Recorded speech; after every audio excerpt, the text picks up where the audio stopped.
కేసీఆర్ గారు 2014 ముందు ఇక్కడనే చేసుకొని కూర్చుంటా దీన్ని వెంటనే పూర్తి చేస్తా అని చెప్పి కూలిపోయే కూలేశ్వరాన్ని కట్టిండు. అంటే కాళేశ్వరం అది కట్టిండు, కూలిపోయింది.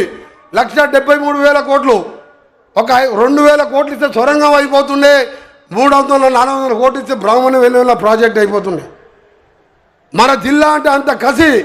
ఆ కసినే మన ఎన్నికల్లో 11 మంది ఎమ్మెల్యేలు, 2 ఎంపీలు, ఎవ్వరు కూడా 50,000 తక్కువ మెజార్టీ లేకుండా గెలిపించిందంటే మీరు మన జిల్లాని ఎంత నష్టపరిచిండో, మన జిల్లా అంటే ఎంత అసహించుకుండో కేసీఆర్ పరిపాలన చూసాం. అందుకని ఈరోజు మీ అందరు కూడా నేను ఎక్కువ మాట్లాడాలంటే రోజు సీఎం గారితోనే ఉంటాం, ఎప్పుడు కలుస్తుంటాం.